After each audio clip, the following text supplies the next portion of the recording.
எல்லாருக்கும் இருப்பது போல கின்கன்காஃப் என்ற சுலிப் பூங்காவை சென்று பார்க்கணும் என்று எனக்கும் நீண்ட நாள் ஆசை இருந்தது. ஹொலண்ட் நாட்டில் அதனுடைய தலைநகரான ஆம்ஸ்டர்டாமில் கின்கன்காஃப் என்ற சுலிப் தோட்டம் அமைக்கப்பட்டிருக்குது. மார்ச், ஏப்ரல், மே மாதங்களில் ஹொலண்ட் நாட்டை முக்கியமாக ஆம்ஸ்டர்டாம் என்ற அந்த தலைநகரமே சுலிப் என்ற ஒரு வகை பூக்களால அலங்கரிக்கப்பட்டு கொண்டு இருக்குது.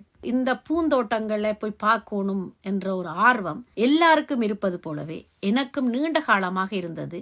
ஆனால் அதற்கான சந்தர்ப்பம் கிட்டவில்லை. கிட்டடியில நான் ஜெர்மன் நாட்டுக்கு சென்றிருந்த பொழுது போற வழியில திரும்ப வரும் பொழுது அந்த பூங்காவை சென்று பார்த்து விட்டு வரணும் என்று சொல்லி என்னோடு வந்தவர்களும் ஆசைப்பட வந்து விட்டோம். இவ்வளவு தூரமும் இன்னும் கொஞ்ச தூரம் தானே என்று சொல்லி சென்று பார்த்து விட்டு வந்தோம். உண்மையிலேயே மனமகிழ்வா இருந்தது, மனநிறைவா இருந்தது. இப்போ நாங்கள் ஹொலண்டில் இருக்கிற சுலிப் தோட்டத்துக்கு வந்திருக்கிறோம். ஹொலண்ட் நாட்டில் உலகத்திலேயே பெரிய சுலிப் தோட்டம் இருக்கிறது இந்த ஹொலண்ட் நாட்டில் தான். அந்த இடத்துக்கு வந்திருக்கிறோம். எவ்வளவு கார்கள் நிற்குதுன்னு பாருங்க. இன்னைக்கு ஞாயிற்றுக்கிழமை, அதோட இந்த கிழமையோட இந்த தோட்டத்தை பூக்கள் எல்லாம் கொட்டிடும். அதுக்காக இவ்வளவு 1000 கார்கள், 1000 லட்சம் போல் இருக்குது கார்கள் நிற்குது. சுலிப் தோட்டத்துக்கு போய் கொண்டிருக்கிறோம். குளிருது, ஆனால் வெயிலும் அடிக்குது. பாப்போம் எப்படி இருக்க மாட்டேன். இயற்கையாகவே இந்த தோட்டத்துக்கு இந்த நீரை பாய்ச்சி கொண்டிருக்கணும். அழகான நீரோட அதுக்குள்ள நீர் இலைகள், தாமரைப்பூ, அல்லி, அது போன்ற ஒரு வகையான இலைகளும் செடிகளும் இருக்குது. அழகா இருக்குது. இந்த சுலிப் தோட்டத்துக்கு அருகிலேயே இயற்கையான வகையில நீரோடைகள் செய்யப்பட்டிருக்குது. எவ்வளவு அழகா இருக்குன்னு பாருங்க.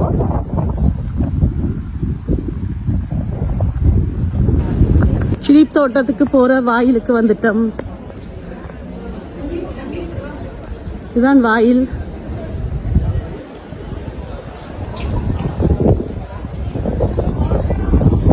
கார் பார்க்கிங்குக்கும் காசு 14 யூரோ.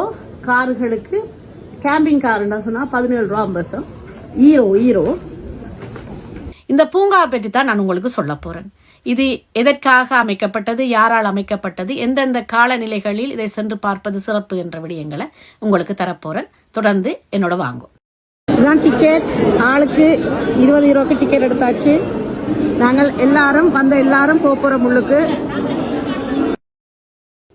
இந்த பூங்காவின் பேர் கின்கன்காஃப் என்று அழைக்கப்படுகிறது. நான் சரியாக உச்சரிக்கிறேனோ தெரியவில்லை. ஹொலண்ட் நாட்டில் இருக்குது. இது 32 ஹெக்டார் பரப்ப கொண்டிருக்குது இந்த பூங்கா. அதாவது உலகத்திலேயே மிக பெரிய பூங்காக்களில் ஒரு பூங்காவாக